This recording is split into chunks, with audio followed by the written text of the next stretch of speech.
ايه رأيك لما تكوني قاعدة زهقانة ومش عارفة تعملي ايه؟ تعالي نعمل الحلوى الجميلة دي، هتعجبك. شايفة جميلة قوي ازاي؟ مقاديرها بسيطة وجميلة وموجودة في كل بيت. حضري بقى يا ستي معايا كده، نسمي الله ونقول بسم الله الرحمن الرحيم.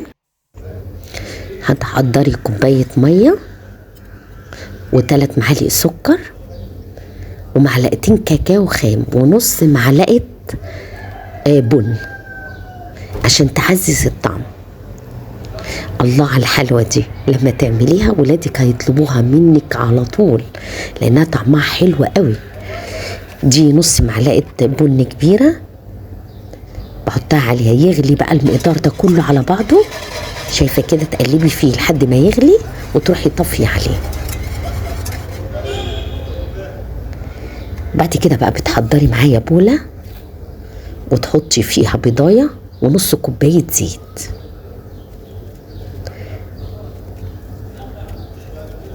وتحطي كيس فانيليا.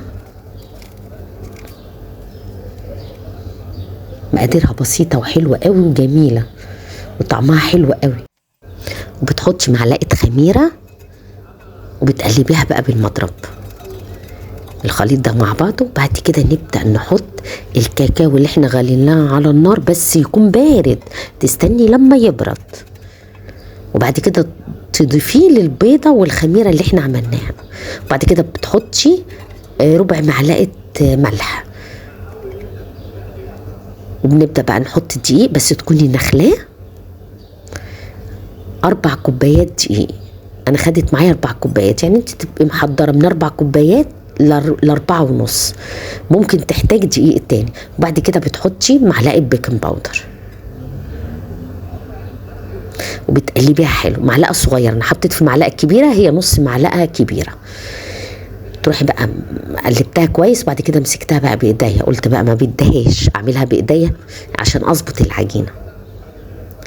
بتقعدي تدعكي فيها حلو كده زي ما انت شايفة كده. بتبقى زي ما انت شايفه كده، مش عايزينها طريه، يعني لو لقيتيها طريه حطي معلقتين دقيق. انا جت مظبوطه معايا 4 كوبايات دقيق.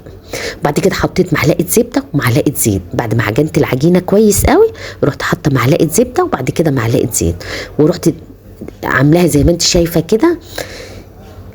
عجناها تاني لمده 5 دقايق. شايفه هي ما بتلزقش في الايد، ملمومه ازاي وحلوه قوي. احنا عايزينها كده. وبعد كده بقى تغطيها تخمر بقى، تسيبيها بتاعت نص ساعة او ساعة الا ربع. هي هتاخد ساعة الا ربع كده بالظبط، يعني من نص ساعة لساعة الا ربع. بعد كده بجيب بقى جوزة الهند، كوباية ونص جوزة الهند ونص كوباية لبن مكثف. انا عاملاه في البيت، هبقى انزل لكم فيديو بيه. شايفه لما حطيته عليه انا حسيت ان هو ما بيلمش قوي. رحت ماسكه جوز الهند جزء منه وضرباه في المطحنه، جزء منه يعني ما ضربتوش كله، ورحت حاطه عليه. لقيته بقى بعد كده اقدر اعمله كور. يعني هتلاقي لو عندك جوز الهند ناعم هيلم معاكي، يعني مطحون. قبل ما تحطيه على اللبن جزء مطحون وجزء كده هيعمل معاكي حلو قوي.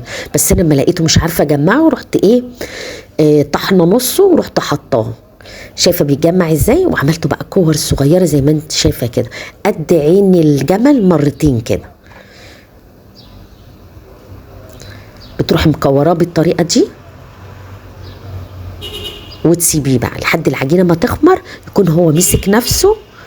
ونبدا بقى نحشي بيه.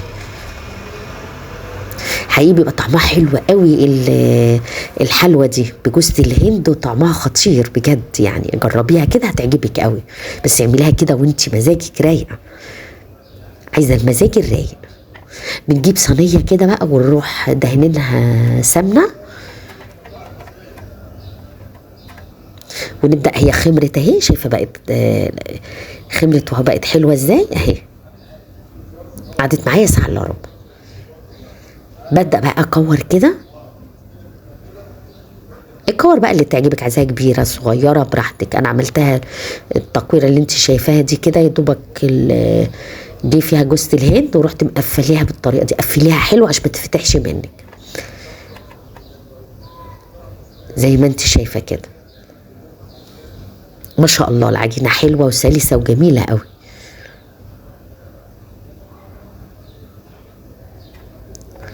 بتخلصي بقى المقدار كله وتسيبيها برضو تخمر تاني. هنسيبها بتاع نص ساعة تخمر، من ربع ساعة لنص ساعة.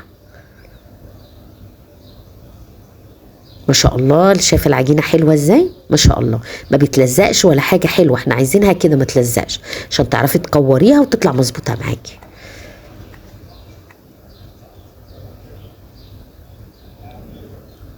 خلاص اهي قربنا نخلص المقدار بتاعنا.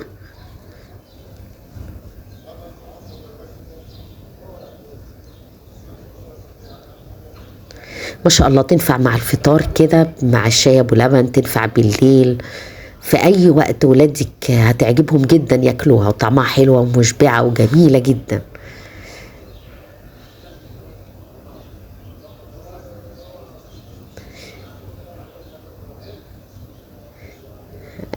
انا وريت لكم ولا كذا واحده على اساس تشوفي معموله ازاي وتقدري تعمليها بسهوله. تقفليها بالطريقه زي ما انت شايفه كده، تحاولي على قد ما تقدري جوز الهند ما يبانش عشان ما تتفتحش. تروح مكوراها كده، نغطيها بقى عشان الوش ما ينشفش، وتسيبيها بقى تخمر. اهي بعد ما خمرت شايفه ما شاء الله الكور زادت وكبرت ازاي وبقت جميله ازاي، عامله زي البابلز كده، حلوه قوي. استوت اهي، حطيتها في الفرن على 180. وبعد ما طلعت من الفرن هي خدت ما بين ربع ساعه لتلت ساعه في السوا. يعني هتاخد معاكي، انا خدت معايا بتاع تلت ساعه، هتاخد ما بين ربع يا تلت ساعه. جبت بقى زبده ومسكتها قطعه زبده ودهنت الوش بتاعها كده عشان تبقى طريه وبتلمع. عندك سمنه تمشي برضه، مفيش مشاكل. بعد ما خلصنا كده ودهناها الزبده، شايفه بقت جميله ازاي. اجيب بقى، هبدا بقى اقلبها بقى لو انت حابه ان انت تقدميها في طبق التقديم. شايفه من ظهرها جميله ازاي. وبعد كده هبدا اقلبها تاني. انا حطيتها على المفرش السيليكون. انت بقى حابه تحطيها في طبق التقديم، تقلبيها بقى بالطريقه دي كده. احنا خلاص حطيناها على مفرش السيليكون. شايفه طريه قوي ازاي، ما شاء الله. لما دهنتي زبده بقت طريه وحلوه قوي.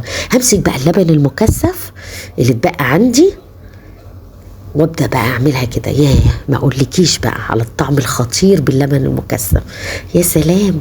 وتروحي بقى مديها رشه قرفه، ياه، في حتة تانية خالص. ما شاء الله طعمها حلو جدا جدا، وان عملتيها مش هتبطلي تعمليها ابدا. القرفة واللبن المكثف بيوديها في حتة تانية خالص، طعم رهيب بجد. شايفة جميلة قوي ازاي. ولما تدوقيها احلى كمان من شكلها. غيري كده وجددي واعملي لولادك حاجات جديدة كده وشكلها حلو. يلا ان ما كنتوش اشتركتوا في القناه، اشتركوا في القناه واعملوا لايك وشيروا له الفيديو يستفيد منه اكبر عدد. طبعا انا ما حطيتش اللبن المكثف والحاجات دي الا لما بعد ما بردت، خدي بالك. هديت وبردت. شايفه بقى ما شاء الله من جوه العجينه طريه وخطيره وهشه وحلوه قوي. بالهنا والشفا.